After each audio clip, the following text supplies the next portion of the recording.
Véritable tradition aux États-Unis, les concours de minimis rendent populaires des petites filles, souvent très jeunes. Dans les années 90, c'est la folie aux États-Unis. En l'espace de peu de temps, ces petites filles deviennent de véritables mini-stars, poussées aussi, il faut le dire, par leurs parents. Parmi ces minimis, il y a Joan Bennett Ramsey, une adorable petite fille de 6 ans qui a déjà gagné pas mal de titres et qui est une reine de beauté en herbe. Alors quand le lendemain de Noël 1996, elle est retrouvée assassinée, la tragédie secoue tout un pays et suscite de nombreuses théories et spéculations. Spéculations encore présentes aujourd'hui.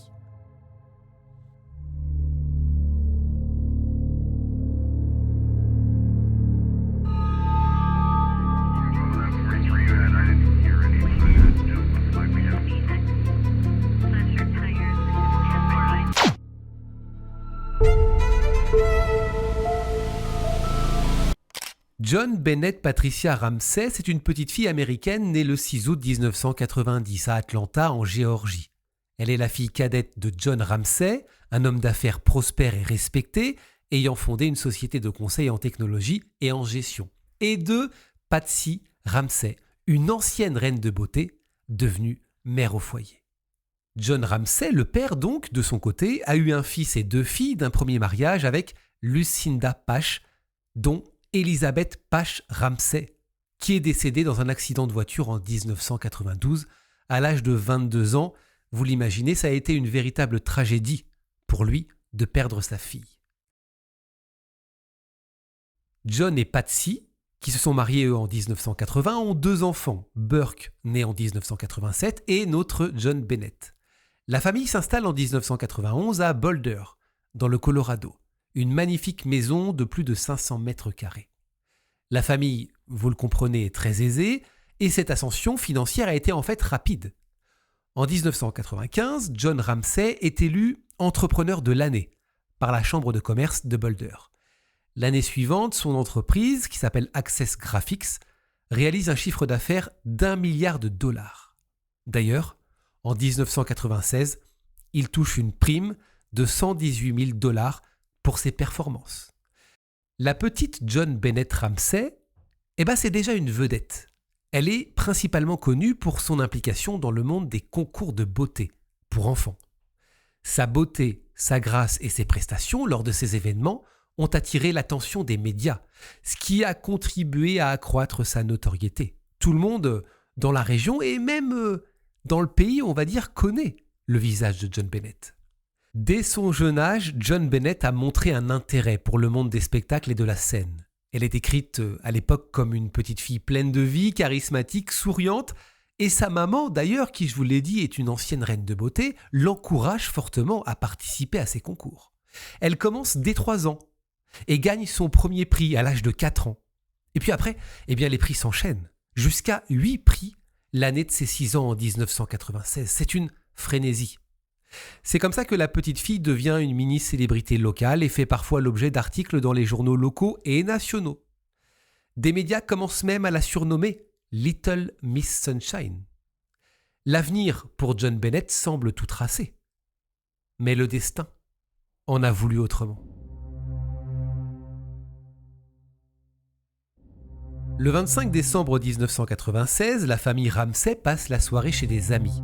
Joan Bennett s'endort dans la voiture sur le chemin du retour et son papa la met directement au lit une fois arrivée.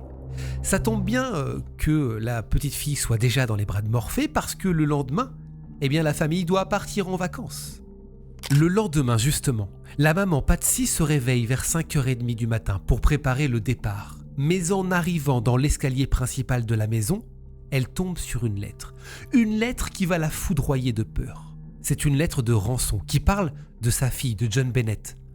Son sang ne fait qu'un tour, elle se précipite alors dans la chambre de Joan Bennett et elle découvre qu'elle n'est plus là. Elle a disparu. Dans cette lettre, une somme de 118 000 dollars est demandée en échange de la libération de Joan Bennett. La note est rédigée à la main et contient des instructions spécifiques concernant la manière de procéder pour obtenir l'argent. Il y a aussi des menaces indiquant que la vie de Joan Bennett est en danger si les instructions ne sont pas suivies à la lettre. Voici la traduction de de cette lettre. Monsieur Ramsey, écoutez attentivement. Nous sommes un groupe d'individus qui représentent une petite faction étrangère. Nous respectons votre entreprise, mais pas le pays qu'elle sert. En ce moment, nous avons votre fille en notre possession. Elle est saine et sauve, et si vous voulez qu'elle voie 1997, vous devez suivre nos instructions à la lettre. Vous allez retirer 118 000 $ de votre compte. 100 000 $ seront en billets de 100 et les 18 000 $ restants en billets de 20. Assurez-vous d'apporter une attache de taille adéquate à la banque. En rentrant chez vous, vous mettrez l'argent dans un sac en papier brun. Je vous appellerai entre 8 et 10 heures demain matin pour vous donner des instructions sur la livraison. La livraison sera épuisante, je vous conseille donc d'être reposé. Si nous surveillons que vous obtenez l'argent plus tôt, nous pourrions vous appeler pour organiser une livraison plus tôt de l'argent et donc un ramassage plus tôt de votre fille. Toute déviation de mes instructions entraînera l'exécution immédiate de votre fille. Vous serez également privé de ses restes pour une sépulture appropriée. Les 2 messieurs qui veillent sur votre fille ne vous aiment pas particulièrement, je vous conseille donc de ne pas les provoquer. Si vous parlez de votre situation à quiconque, comme la police, le FBI, etc., votre fille sera décapitée. Si on vous surprend à parler à un chien errant, elle meurt. Si vous alertez les autorités bancaires, elle meurt. Si l'argent est marqué ou trafiqué de quelque façon que ce soit, elle meurt. Vous serez scanné à la recherche d'appareils électroniques et si on en trouve, elle meurt. Vous pouvez essayer de nous tromper, mais sachez que nous connaissons bien les contre-mesures et les tactiques des forces de l'ordre. Vous avez 99% de chances de tuer votre fille si vous essayez de nous tromper. Suivez nos instructions et vous avez 100% de chances de la récupérer. Vous et votre famille êtes sous surveillance constante ainsi que les autorités. N'essayez pas de vous faire pousser un cerveau, John. Vous n'êtes pas le seul gros chat du coin. Alors ne pensez pas que tuer sera difficile. Ne nous sous-estimez pas, John. Utilisez ce bon sens du Sud qui est le vôtre. C'est à vous maintenant, John. Victoire. SBTC. Les parents pensent donc tout d'abord à un enlèvement. C'est vrai que la famille est riche, la petite fille populaire, c'est possible, c'est ce qu'ils se disent. Ils alertent la police, malgré les instructions précises de ne prévenir personne sous peine de tuer John Bennett. L'opératrice au 911 qui répondra au téléphone dira plus tard dans différents médias qu'elle a trouvé cet appel, l'appel de la maman de Patsy, étrange. Car en fait, Patsy n'est pas restée en ligne et on entend sans certitude plusieurs personnes parler derrière. 911 emergency. Police. What's going on? 5515th Street. What's going on there, ma'am? We have a kidnapping. Hurry, please. Explain to me what's going on, okay? There's a note left and our daughter's gone. A note was left and your daughter is Yes. gone? How old is your daughter? 6 years old. She's blind. 6 years old. How long ago was this? I don't know. I just found the note. And my daughter's Does gone. it say who took her? What? Does it say who took her? I don't know. There's a ransom note here. It's a ransom note? It says SBTC. Victory. Please. Okay, what's your name? Are you Kathy Ramsey, I'm the mother. Oh my God. Please. Okay, I'm sending an officer over, okay? Please. Do you know how long she's been No, gone? I don't. Please, we just got out. Is she right here? Oh my God, please. Okay, Please, calm. there's somebody. I am, honey. Please. Take a deep breath for me, Please, okay? hurry. Patsy? La police arrive sur les lieux vers 6h du matin et ne constate aucun signe d'effraction ou d'intrusion. Et comme elle croit avoir affaire à un enlèvement, elle se concentre uniquement sur la chambre de John Bennett.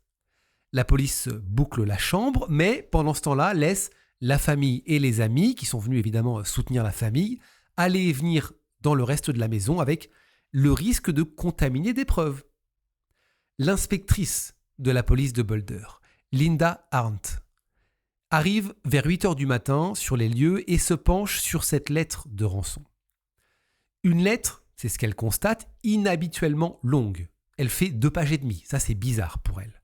En général, les lettres de rançon sont plutôt courtes. Et le montant de la rançon est particulièrement précis. La question que cette inspectrice se pose, pourquoi 118 000 $? Pourquoi pas 120 000 par exemple? Pourquoi pas un chiffre rond? Et pourquoi pas une plus grosse somme d'argent aussi? Pendant que la police continue d'inspecter les lieux, John Ramsey, le père, va s'absenter pendant environ 1h30. Il part à la banque, en fait. Il part à la banque pour chercher de l'argent pour payer la rançon. Dans l'attente de l'appel du ravisseur, les amis, les avocats rangent la maison et nettoient même la cuisine, détruisant probablement des preuves. Tous les proches et la police attendent le coup de fil des ravisseurs, coup de fil qui n'arrivera jamais.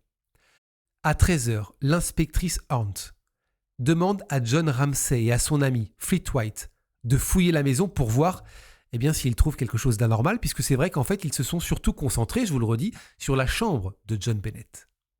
Et on peut se poser la question, pourquoi personne, même pas la famille, n'a fouillé la maison avant, de façon un peu plus complète? C'est là que le père va faire une découverte macabre dans la cave, parce que personne n'y était allé. Le corps inerte de John Bennett est retrouvé. Elle porte des traces de violence et de strangulation. La petite fille est attachée au poignet avec un cordon en nylon. Elle a du ruban adhésif sur la bouche et autour de son cou, un cordon. Le corps est sur le sol. Il est enveloppé dans une couverture. La petite fille porte les mêmes vêtements que la veille. Le père est effondré. Il prend le corps de sa fille. Il remonte John Bennett dans le salon et demande de l'aide. Ce geste, on peut parfaitement le comprendre de la part d'un papa bouleversé. Mais encore une fois, en faisant ça, il a pu contaminer des preuves. La police constate le décès de la petite fille et une enquête pour crime commence. La maison de la famille devient rapidement une scène de crime et est bouclée. Mais malheureusement, la scène de crime, je vous l'ai déjà dit, est déjà contaminée par négligence de la police notamment. Dans cette cave, les policiers vont découvrir un cordon en nylon et le manche cassé d'un pinceau qui ont été utilisés en fait pour étrangler la petite fille. Le pinceau est retrouvé dans une pièce du sous-sol avec les fournitures d'art de Patsy Ramsey. La corde qui a servi à étrangler la petite fille a été trouvée à l'intérieur d'un sac en papier dans la chambre d'amis au 2e étage, partie de la maison où se situent aussi les chambres des enfants. Selon les Ramsey, selon les parents, cette corde ne leur appartient pas. Une fenêtre est retrouvée cassée, mais le père affirme que cette fenêtre était déjà cassée depuis un bon moment. Une empreinte de botte est retrouvée dans la cave. Et cette empreinte de botte ne correspond à aucun membre de la famille. Ça, c'est important. L'autopsie de la petite fille a lieu et révèle rapidement que la cause du décès est une asphyxie associée à un traumatisme crânien sévère. Mais les experts se contredisent, notamment sur le déroulement des faits. Pour certains experts, le choc crânien qui a causé la mort cérébrale est survenu avant l'étranglement, alors que pour d'autres, John Bennett était vivante durant la strangulation et donc le choc violent à la tête serait survenu après. Des traces de brûlure, comme faites par un taser, sont découvertes sur le corps de la fillette.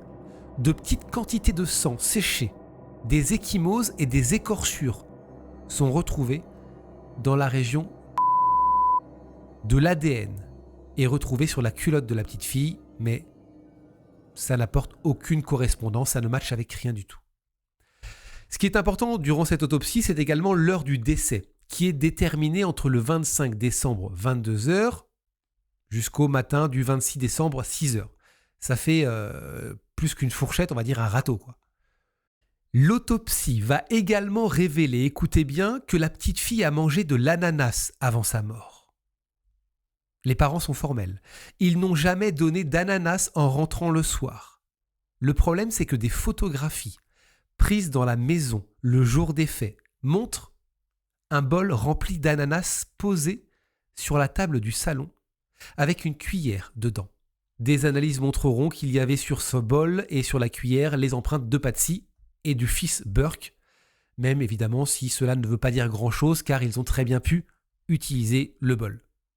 La lettre de rançon qu'on a étudiée tout à l'heure est bien entendu analysée et les enquêteurs vont soulever des questions sur son authenticité.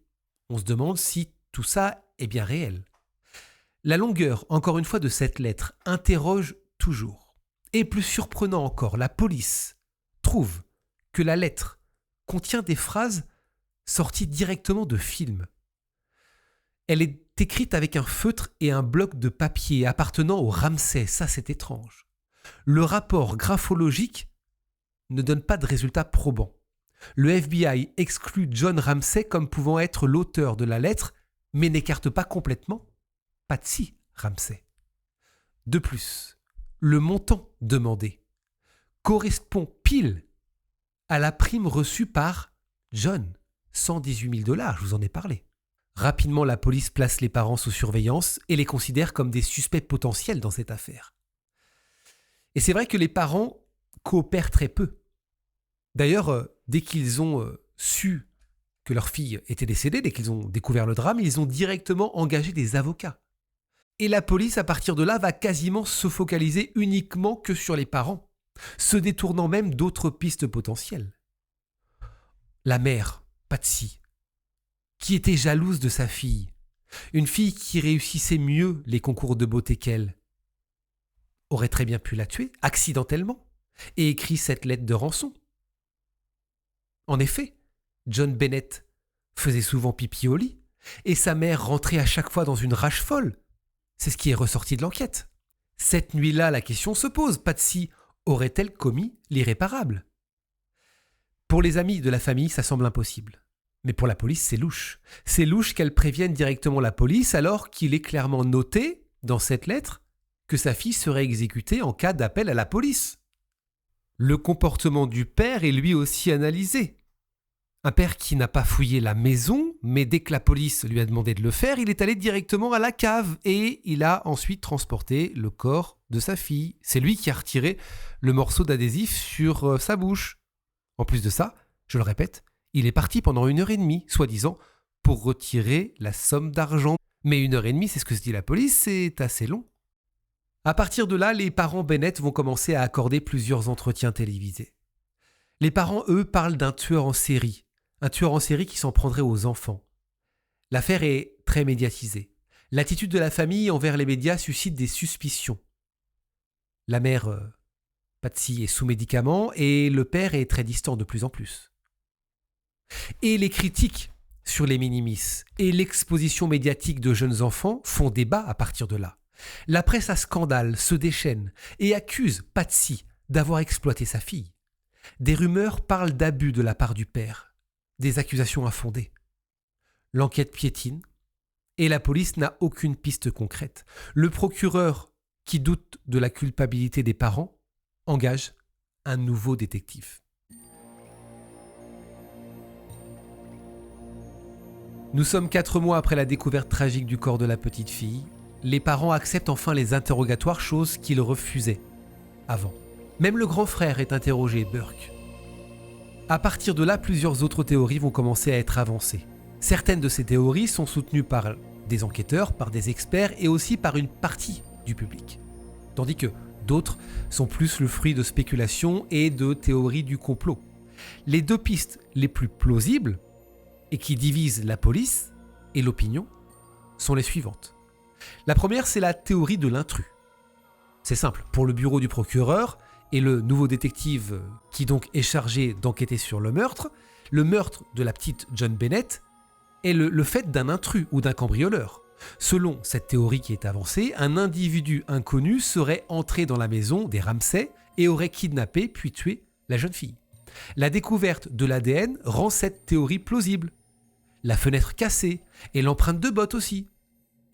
Peut-être un pédo attiré par la beauté de la minimis. Peut-être un collègue du père de John qui était au courant de la prime reçue.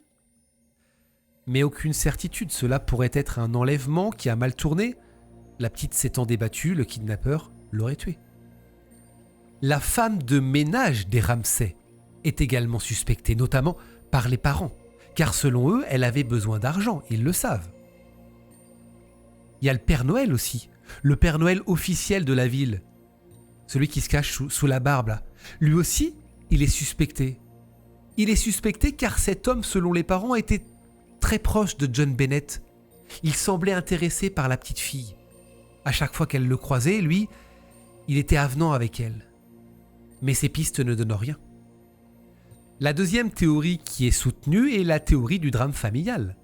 Certains enquêteurs pensent qu'un membre de la famille Ramsey aurait probablement tué John Bennett par accident ou volontairement et qu'il s'agirait d'une mise en scène. On revient un petit peu à ce qui se disait avant. Et il y en a un qui est pointé du doigt. Le frère, Burke. Selon cette théorie qui a gagné du terrain chez le grand public, le frère aîné de John Bennett, Burke Ramsey, ne serait pas tout blanc dans cette histoire. Beaucoup suggèrent qu'un conflit entre les deux enfants aurait pu conduire à un acte violent suivi d'une dissimulation du crime par les parents. Les parents seraient au courant, selon cette théorie. Et c'est vrai, le frère de John Bennett était a priori jaloux de sa sœur et était plutôt un enfant violent et colérique, c'est ce qui se disait. Il souffrait, c'est ce qui se disait, d'encoprésie auparavant et étalait ses excréments sur les murs de la salle de bain ou en conservait des boulettes au fond de son lit. Il aurait même étalé sa matière fécale sur une boîte de chocolat que John Bennett avait eue pour Noël. Un comportement pour le moins très étrange. Et si cette nuit-là, il y avait eu une altercation avec sa sœur, peut-être par exemple que les enfants se sont réveillés dans la nuit, que Burke était en train de manger de l'ananas et que sa petite sœur lui en a pris un morceau, ce qui aurait entraîné la dispute. Il l'aurait frappé à la tête, un coup mortel avec une lampe torche par exemple. La lampe torche est aperçue, posée dans la cuisine sur les photos prises dans la maison le jour de la mort de John Bennett. D'ailleurs, selon certains experts, lors de l'appel au 911, souvenez-vous, on entendrait Patsy, quand elle a arrêté de parler à l'opératrice à un moment donné, dire « What did you do ?» Qu'as-tu fait ? Toujours est-il que pour protéger leur fils, les parents auraient fait cette mise en scène digne d'un film. Cependant, Burke Ramsey, 9 ans au moment des faits, n'a jamais été formellement accusé. Il y a d'autres théories farfelues qui ont vu le jour au fil des années. Par exemple, une fausse mort mise en scène pour protéger John Bennett, un enlèvement par une secte ou des personnes puissantes. La plus farfelue évidemment étant que John Bennett n'est pas morte et qu'elle serait devenue Katy Perry. Je vous assure qu'il y a vraiment cette théorie sur Internet. En 1998, le bureau du procureur présente des éléments de preuve pouvant disculper les Ramsey, mais ne parvient pas à convaincre la police de leur innocence. En raison de leur désaccord, le gouverneur nomme un procureur spécial pour former un grand jury. À la suite de ça, 2 des enquêteurs principaux dans l'affaire, dont les points de vue sont opposés, ont démissionné. En 1999, le grand jury a voté pour inculper les parents de John Bennett, mais le procureur du Colorado de l'époque n'était pas d'accord et n'a pas donné suite à la recommandation de ce grand jury, estimant qu'on ne pouvait pas prouver leur culpabilité. La même année, le frère de John Bennett, Burke, qui est âgé de 12 ans, a été également écarté comme suspect. Vous le voyez, sur cette affaire, police et procureur ne sont pas d'accord parce que la police est convaincue, elle, que la famille est coupable. En 2000, John et Patsy Ramsey publient un best-seller du New York Times intitulé « The Death of Innocence » et ont donné une interview à Barbara Walters, affirmant fermement que personne de leur famille n'avait tué John Bennett. En 2003, les experts de la police scientifique parviennent à extraire l'ADN d'un homme inconnu provenant des sous-vêtements de John Bennett, c'est une avancée. Ce qui réoriente la police vers la thèse d'une intrusion et d'un meurtre par un inconnu. Mais malgré la présence d'ADN étranger, aucun suspect n'est identifié. Cependant, la fiabilité de cet échantillon a été remise en question et aucune correspondance concrète n'a été établie, encore une fois, avec un suspect. La famille Ramsey est innocentée, mais les théories du complot et les accusations continuent. En juin 2006, Patsy Ramsey décède d'un cancer de l'ovaire. Elle a 49 ans. Peu de temps après, un enseignant américain de 41 ans, John Mark Carr, est arrêté en Thaïlande et avoue être le meurtrier de John Bennett. Il avait déjà été détenu pour possession de pornographie infantile. Il vouait une fascination dérangeante envers John Bennett. Mais il s'est avéré, après enquête, qu'il avait tout inventé. Il avait tout inventé pour rechercher la notoriété. Un petit peu plus tard, le procureur du district de Boulder, Mary Lacey, reprend l'affaire. Elle convient avec le procureur fédéral que la théorie de l'intrus est la plus plausible dans cette histoire. Sous la direction donc de cette nouvelle procureure, les enquêteurs développent un profil ADN à partir de l'ADN retrouvé donc sur John Bennett à l'époque. En 2008, avec l'avancée de la technologie, de nouveaux progrès dans l'ADN tactile blanchissent la famille Ramsey et les autorités de Boulder envoient une lettre d'excuse au Ramsey. Mais la suspicion et la perception du grand public, elles, sont restées. D'autres tests sont effectués sur les échantillons retrouvés et les experts croient après ça que finalement l'échantillon ne proviendrait pas d'une seule personne mais de 2 individus. Ça change tout. En 2010, les enquêteurs rouvrent l'enquête en utilisant encore une fois de nouvelles technologies mais sans nouvelles découvertes. En 2016, la chaîne CBS va diffuser une mini-série documentaire qui s'appelle The Case of John Bennett Ramsey, qui accuse clairement Burke, le frère, d'avoir tué sa sœur. Burke va porter plainte. Il porte plainte pour diffamation. Il demande 750 millions de dollars de dédommagement. Mais un règlement à l'amiable aura lieu. On estime qu'il a touché moins, mais qu'il a touché une grosse somme. Et d'ailleurs, il va participer un petit peu plus tard au talk show du Dr Phil pour parler du meurtre de sa sœur. Mais durant ce talk show, il ne va pas vraiment convaincre l'opinion publique, notamment parce qu'à plusieurs reprises, il va sourire quand il parlera de sa sœur. En 2017, vous l'avez peut-être vu, Netflix sort un documentaire sur ce meurtre. Le documentaire utilise des cassettes d'audition de l'époque. On réentend notamment des membres de la famille Ramsey. En janvier 2019, un homme emprisonné pour pornographie, Gary Oliva, confesse le meurtre de John Bennett dans une lettre écrite à l'un de ses anciens camarades de lycée. En plus de ça, chose très étrange, on retrouve dans son téléphone, à l'époque, des photos de John Bennett. La police va faire savoir dans un communiqué qu'elle avait déjà enquêté sur ce Gary Oliva et qu'en fait, il avait été disculpé grâce à son ADN. Faut savoir que pendant plusieurs années avant son arrestation, Gary Oliva était soupçonné du meurtre de John Bennett par la police. À l'époque, il est passé sous le radar après que des fonctionnaires de police aient découvert qu'il avait des liens avec une résidence à seulement 13 maisons des Ramsey. Et en plus de ça, écoutez bien, il a assisté à une veillée aux chandelles organisée pour la jeune fille après son meurtre. Michael Vale, cet ancien camarade de classe de Gary Oliva, a déclaré que le jour où John Bennett a été découverte morte, Gary Oliva l'a appelé et au téléphone il a sangloté. Voici ce qu'il lui a dit. « J'ai blessé une petite fille. » En 2019, Gary Oliva va écrire une série de lettres très étranges et très troublantes à Michael Vale dans lesquelles il prétend avoir accidentellement tué John Bennett. En 2023, suite à des révélations d'un ancien shérif qui a expliqué que les preuves ADN avaient été cachées et que la police avait en fait voulu à tout prix faire porter le chapeau à la famille Ramsey, la police américaine a finalement annoncé vouloir donner une nouvelle chance aux recherches liées à la mort de John Bennett Ramsey. Afin de relancer l'enquête, les autorités de Boulder ont fait savoir dans un communiqué qu'elles allaient faire appel à une nouvelle équipe d'experts en cold case pour tenter de trouver enfin des réponses. Et c'est à la suite de ça qu'une nouvelle fois, la piste Gary Oliva ressort. Alors que le mystère persiste, John Bennett Patricia Ramsey demeure dans les mémoires comme un ange parti trop tôt, une petite fille dont la vie a été tragiquement interrompue. John Bennett est enterré auprès de sa demi-sœur et sa maman les a donc rejoints en 2006.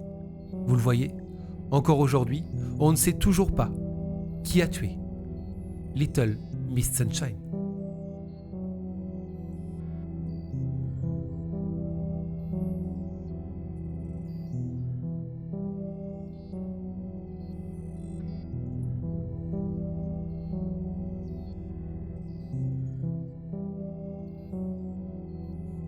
Voilà, c'est la fin de cette histoire. Merci beaucoup de l'avoir suivi jusqu'au bout encore une fois. J'attends en commentaire vos avis. D'après vous, que s'est-il passé ? Qui a tué John Bennett Ramsey ? A-t-elle été tuée par ses parents, par le frère Burke, par un étranger, quelqu'un qui aurait tenté de la kidnapper ? J'avoue qu'il y a beaucoup de choses très étranges dans cette histoire. N'hésitez pas à me le dire encore une fois en commentaire. On se retrouve très bientôt pour une prochaine vidéo. D'ici là, prenez soin de vous et n'oubliez pas, la vérité n'est jamais très loin. Salut.